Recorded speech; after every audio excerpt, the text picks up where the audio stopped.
speeches from some of the leaders that you've mentioned. And of course, I saw what the Honorable Kamket said, and also the Honorable Oscar Sudi. The truth is that we know now that they understand that this thing, it is irreversible now. The damage that this government has done to its own reputation is irreversible. They know that there is very little that can be done between now and 2027 to reverse the fortunes of this regime. So you can see that they have become irritated, agitated. The young Kenyans on social media have succeeded in getting under their skin. If you go to a function and speaker after speaker is only talking about social media and curtailing the freedoms of the young people, lecturing us about respecting other people, and yet these are some of the vilest politicians on the mic. They themselves cannot show you the respect that they want other people to show them. So for me, it is the clearest indication, and I want Kenyans to take confidence in the strength of our constitution to defend itself. Nobody can stand somewhere and tell us they will manufacture another president for 24 years. It will not happen. Honorable Kamket should be told. It will not happen. This is not 1980. This is not the generation that they used to sell fear to. The Kenyan of today is a Kenyan who understands the constitution, their rights. They know for a fact that you cannot impose yourself on Kenyans.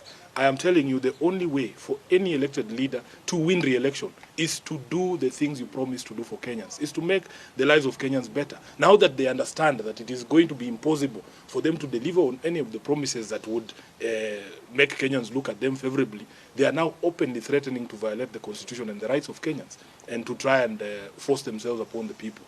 As a person who was in the campaigns in 2022, when we were being backed by a sitting president, these are not strange pronouncements.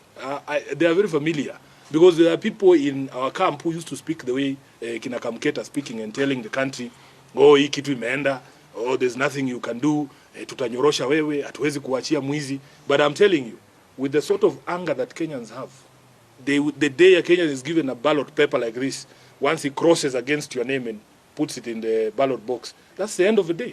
That's the end of everything. So I want to assure Kenyans that this chest stamping should not scare anybody. Just come out and express yourself. Speak, because these constitutional freedoms that we enjoy, they were very hard fought. They were fought for by blood and sweat. You know, you can see that there's a lot of nostalgia from the old Kanu hawks to go back to those days where you could just abduct someone and throw them into a prison without trial. But at least that was the law then. It was legal. There was a law that backed that detention without trial. But that law does not exist anymore. The Constitution now requires that if you arrest somebody, you have to produce them to court within 24 hours and charge them. And you have to demonstrate to the magistrate why you need to hold them in custody.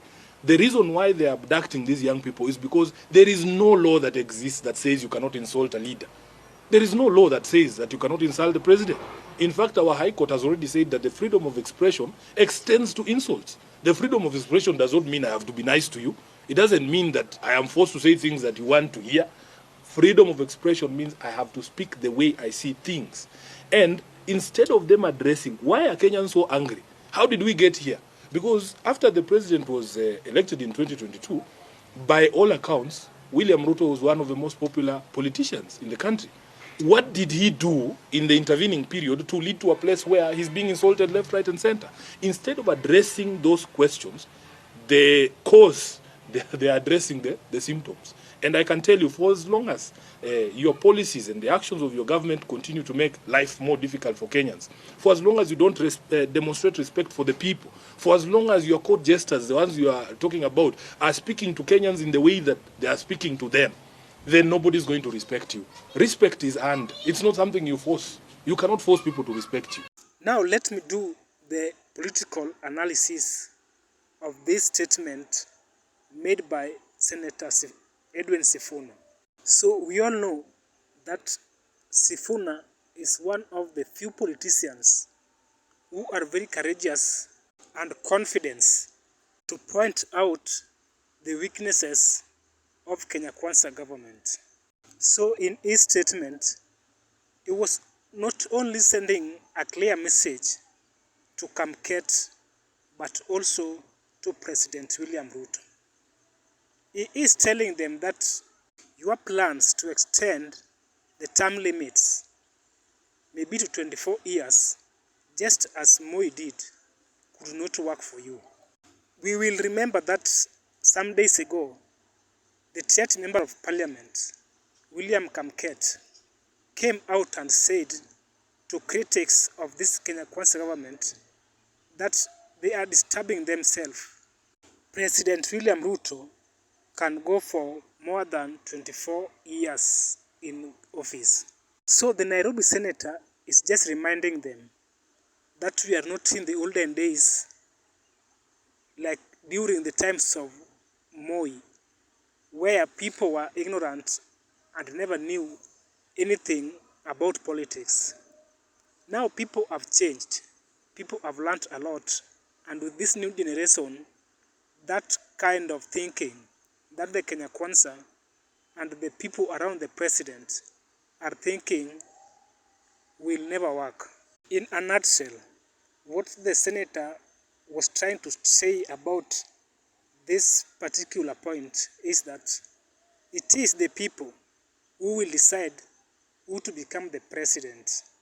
And when the people makes the decision, President Ruto and his allies will never subvert their decisions.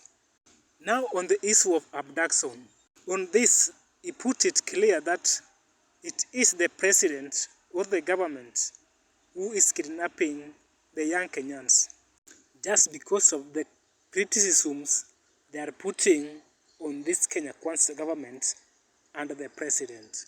And he is also reminding the president that you can't force people to love you and like your doings.